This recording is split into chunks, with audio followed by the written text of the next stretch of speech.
Hello everyone. In today's video, I'm going to be doing something a little different from my usual Tears of the Kingdom playthrough. Since I finished that series, I'm working on a new one, which basically I'm going to be explaining every single Don't Starve character. The first one on the list is Wilson. I'm going to do this in multiple parts, but I'm going to do Wilson and Willow for the first two characters on this episode. Basically, every character has their own unique abilities, downsides, like a whole bunch of stuff, so it's hard to keep up. I'm basically just doing an in-depth guide on how each of them works. So Wilson, he's basically the default character. He has 150 health, 150 hunger, and 200 sanity. The hunger, of course, affects the player's health, kind of like in Minecraft, and health obviously is before the player dies. If it gets to 0, then the player's dead. And the sanity, the brain meter, that one works a little differently. If it gets low, there are enemies that'll come on screen and try to attack the player, so in a way, it's kind of like keeping enemies away. He has a bunch of different abilities, well, with his skill tree in mind. Before he had a skill tree, which was an update they added for most of the characters, the company's still working on more of them. Basically, his original ability is that he can grow a giant beard, which he can use for warmth during winter. His birthday is on April 23rd, which I think is the day Don't Starve got released. It was either that or the day he was added into the game. However, I think it's the day the game released because he's the default character. His favorite food is bacon and eggs, which is a pretty simple meal that you can make with a crock pot. If I'm going into his story now, basically, one day he bought a house, and then upon exploring it, he found this radio. One night when he was doing experiments, because he's a scientist, well, a gentleman scientist, as referred to in the game, basically, one day the radio talked to him. After doing what the radio said, Wilson built this strange contraption, which then teleported him into a new world known as the Constant, which is basically where the player is in this game. So it's in a way kind of like a quickie version of Wilson's backstory. I'll show y'all his abilities and skill tree in the game, but just so I don't have to go back and to and from the screen, I'm going to show y'all Willow's whole thing next. Willow has some similar stats, same health and hunger as Wilson, but has 120 sanity. She has an obsession over setting things on fire, so it can get chaotic in the game. Literally, one of her items is a lighter. She also has a teddy bear, which the before mentioned enemies that attack you when your sanity is low, the teddy bear will basically grow into a giant and defeat them for you. So it's almost like the teddy bear's a bodyguard. This is probably one of the more stranger characters versus Wilson. Basically, she hates the cold and loves fire. She's actually immune to fire, but for some reason can overheat during summer. This is honestly the one thing that never made any sense to me. But I guess though she's not too powerful, they kind of had to balance it out. Her birthday's May 7th, which I'm pretty sure is when she got added to the game, and her favorite food is spicy chili. This one's probably more of a tragic backstory. Basically, she was from an orphanage, she got attacked by those shadow enemies as before mentioned, and then one day she got sent into the Constant. They actually don't show her going into the Constant where all the other characters are. However, the player obviously knows this because she's a playable character. But anyways, that's like another quick version of her backstory. Alright, now I'm going to be loading into the game and showing y'all the skill tree. Alright, now I've loaded onto a world I made. This one I made for this video. I did the World Spawn Plus, so that's why the skeleton's right here. And of course right now it's the Midsummer Carnival event, as y'all may have seen on my loading screen. Anyways, now I'm here to talk about Wilson's insight tree. Well, actually it's called the skill tree, but the points you use are called insight points. Basically, Wilson has 4 sections: Affinity, Beard, Alchemy, and Torch. Each one has its own different sets, which I'll explain them all right now. Torch longevity 1, 2, and 3 make it so that way torches last longer, because if I hold one, if you look at my character's torch in his hand, it'll go out eventually. So it basically just makes it last longer. Torch range 1, 2, and 3 makes it brighter, so it has more distance in the darkness.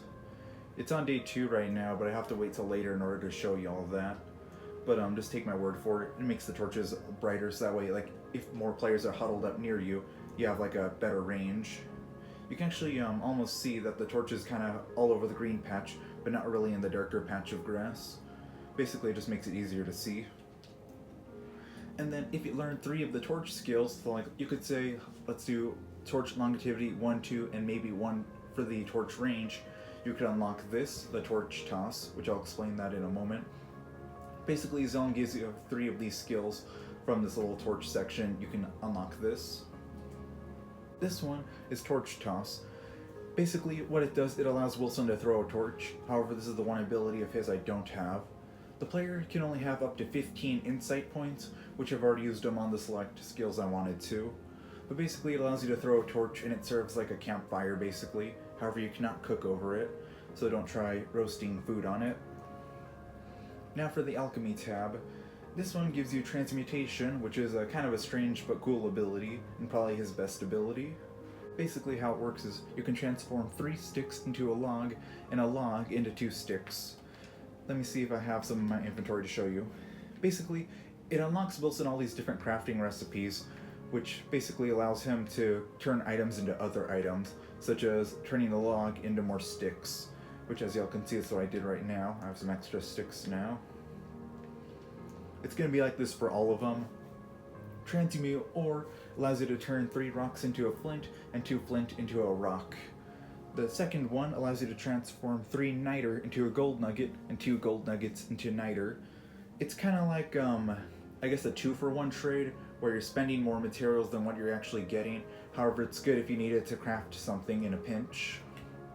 And then the third transmute ore allows you to transform 2 cutstone into marble, transform marble into cutstone, and transform 2 marble into a moon rock. So, like I said, it's kind of a whole thing. Transmute gems it's kind of complicated, but I'll explain it and continue to. Transform 2 red gems into a blue gem, and 2 blue gems into a red gem, and then normally the player needs a special magic station in order to turn a red and blue gem into a purple gem, but Wilson doesn't need any magical machines or anything like that. When I say magical machines, I mean stuff like the alchemy engine and science machine. There's like another one for all the magical items, such as the purple gem. Transmute Gems 2 allows you to turn 3 purple gems into an orange one, and 3 orange ones into a yellow gem. And then the third and final Transmute Gems allows you to turn 3 yellow gems into a green gem, and if you transform one of each kind of gem, you can get the powerful iridescent gem, which is used to kind of get the lunar affinity, which is why the, I don't know if y'all can see it, but the sides of the screen kind of has like a weird effect going on. I'll have to look on my camera to see if it is. Anyways. Now for beard installation. This one makes it so that way you have more warmth during winter when Wilson has his beard grown. It's pretty simple, however I recommend the other one way more. Beard growth allows Wilson to grow his beard faster. My whole debate about this is, let's say you're like joined a server and it's like about to be winter. Okay, well, you need your beard, well, if you're playing as Wilson, because, you know, it keeps him warm. If you just, like, let's say spend all your skill points on this one to get more insulation, the beard doesn't grow in and you're not getting anything. So basically growing it out faster is a better option, because by itself it keeps the player real warm. So much as in Pocket Edition of the game, if you just get a thermal stone, well, even on this version too, if you just get a thermal stone in the beard, it'll be perfectly fine. You don't need to do anything else for winter preparation. It's almost super powerful if you think about it. Although a lot of people don't really use Wilson just because he is kind of the default character and doesn't have any special combat abilities. Anyways, the next one is beard hair storage. This one may sound ridiculous, but if Wilson has his beard grown, which I actually don't right now, so I can't demonstrate, basically, Wilson can store food inside of his beard, which already sounds crazy as it is. It's don't starve, so it's okay. Basically, it allows Wilson to store food in his beard, which keeps it fresher for longer. Don't make me explain this, okay? Anyways, now we have Wilson's affinities. It's kind of a whole thing with them where you have to defeat bosses in order to unlock them. It's basically like a superpower you unlock for defeating the final bosses, because there's 2 of them. First, you have to have 12 of the skills unlocked, so as y'all can see, I already have 12 skills. The 13th skill point you can get with Wilson you can spend on one of these. However, you have to defeat either Celestial Champion or Field Weaver. However, this is a thing where you can only pick one, which in this case I have the Lunar one. for beating Celestial Champion.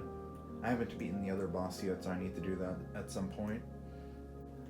Basically, this one, the ability allows you to, I'll show you all right now.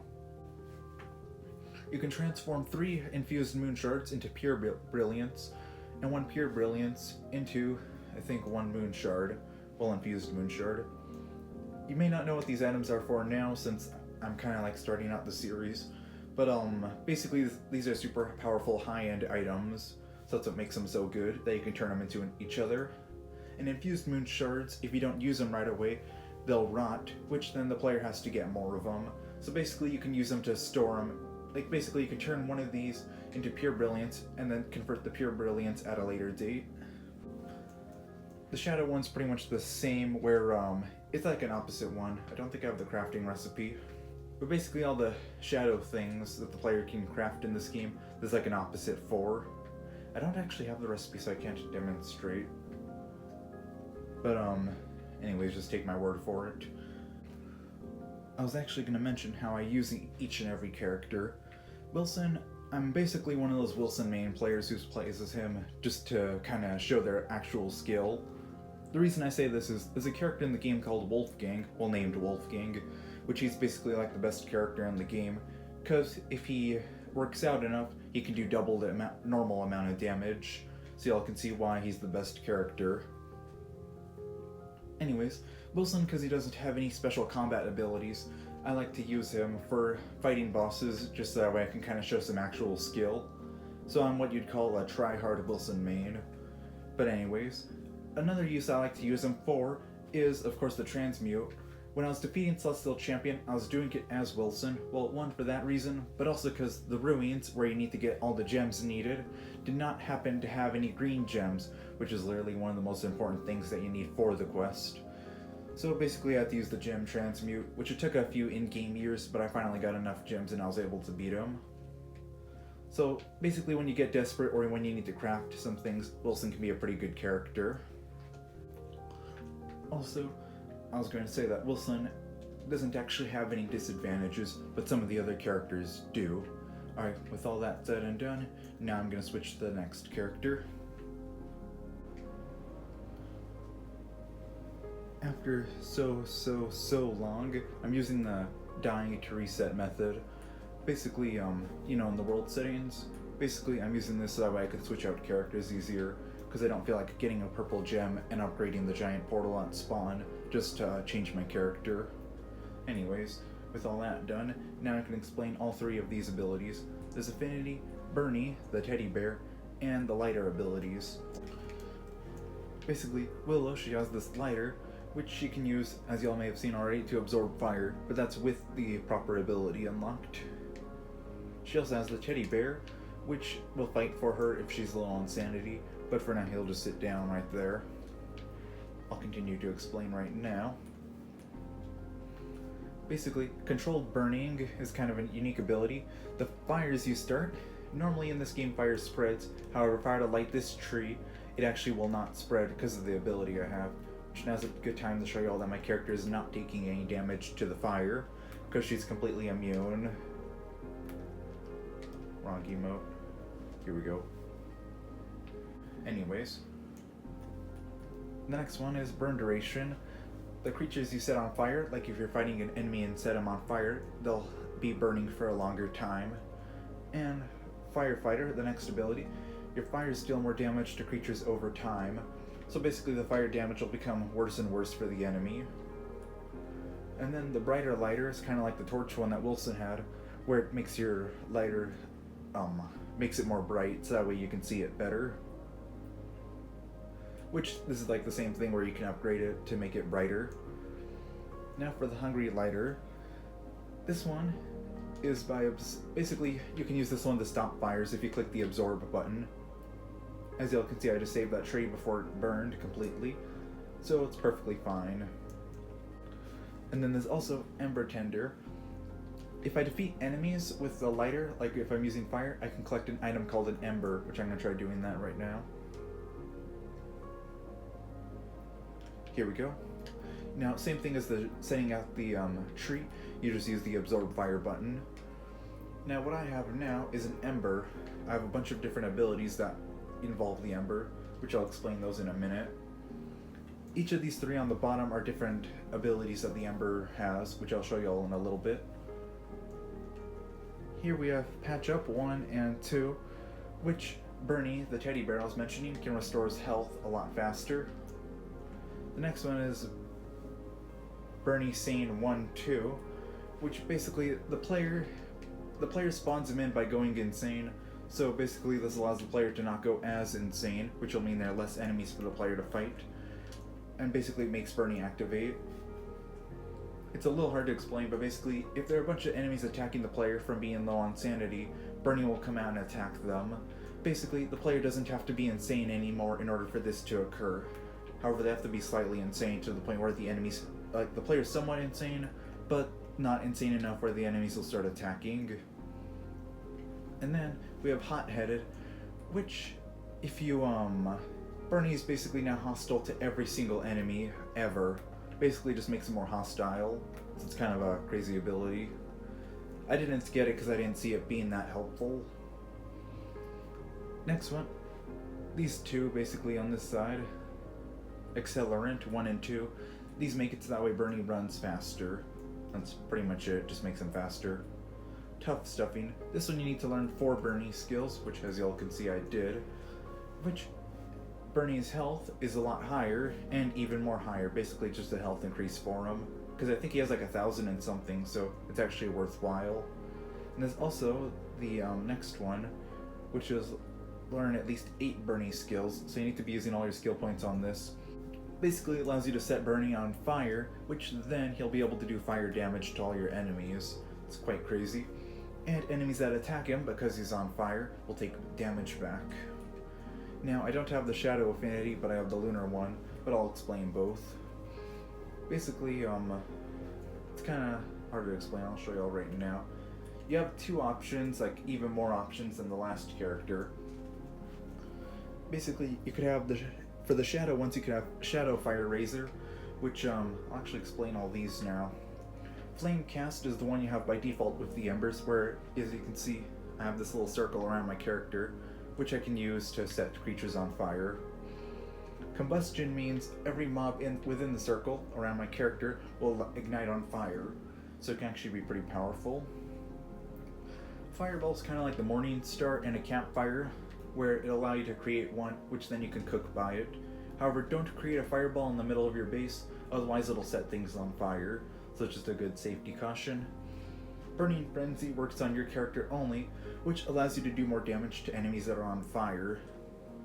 And then the last one, the Lunar one, allows you to create with 5 embers, I only have 1, this huge lunar flame, which does a whole ton of damage and penetrates enemy armor, basically making it one of the strongest attacks in the game. Which of course the player, if they're using the circle pad in this game, they can aim it. So it's actually pretty cool. The Shadow one works like the Lunar one, except it has 5 targets. However, it'll go out in a bunch of different directions versus one strong direction. And then the other 2 abilities, Shadow Bernie and Lunar Bernie, are basically the teddy bear. Once again, he gets a lot of skills with this. Basically, it makes it so he can do more damage to shadow enemies and lunar enemies, which are like moon enemies from the moon. So it's kind of crazy, but still. Anyways, I think that'll finish up this first video. I plan on redecorating the spawn area because I kind of did this on short notice. But I'm going to try to make the spawn area look nicer and continue to explain as best as I can all the characters. Don't forget to leave a like and subscribe if you enjoyed. So bye.